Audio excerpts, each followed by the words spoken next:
Hey, what is up, awesome people? Shady Wags here. I'm not sure if you guys caught the article over on Shack News or the post over on the Division forums, but a community manager for the Division stated that those who have knowingly exploited Falcon Lost will be met with some kind of punishment for doing so.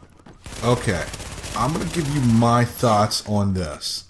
I think it's ridiculous that Ubisoft is going to threaten and place blame on the players, their paying customers, for their faulty code. Newsflash, Ubisoft, if you do not want players to perform certain actions in your games, then design your games to not allow these actions. You released a hotfix on a Friday night, and then you obviously all went home for the weekend. I mean, I'm no genius, but I think the first hotfix should have been turn off the incursion. The second would be to turn off mobile cover. This would have cleared up probably about 100% of the console glitches. But you know why they are not doing this? Because without those glitches, the ones that are keeping players playing the same missions over and over and over again, there is no content in the game to keep players interested in the Division. You lied, Ubisoft. You presented the Division as an open world MMO with tactical PvP.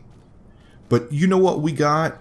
We got a closed off co-op game with awful PvP and not enough content to keep even a casual gamer busy for more than 2 weeks.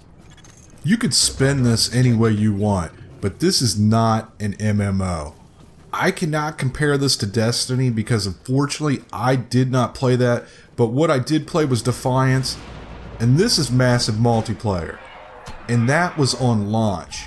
They also presented the Division with tactical, strategic, cover-based PvP. Nothing I have experienced in this game has even come close to that.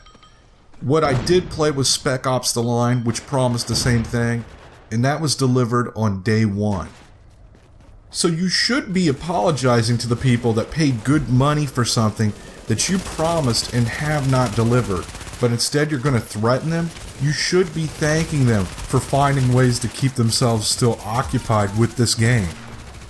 But the reason they're not going to do that is because this all comes down to money. See, that incursion update was not put into the game for our enjoyment or entertainment or for to give us a rewarding in-game experience. It was added to mask the fact that there is no in-game content.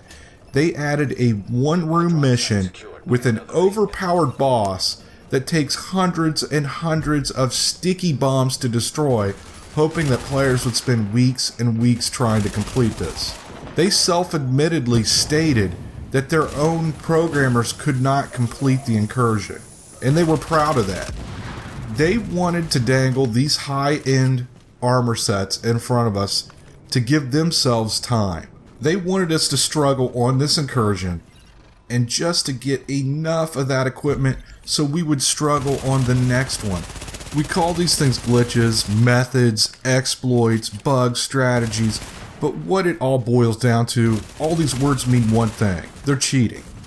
I've been on YouTube now for about 8 months, and if you've followed any of my videos, I do post strategies that often push the limits and take advantage of the game mechanics or poor map design. But the one thing I will not do is use any form of exploit that impedes in another player's progress or devalues their game experience.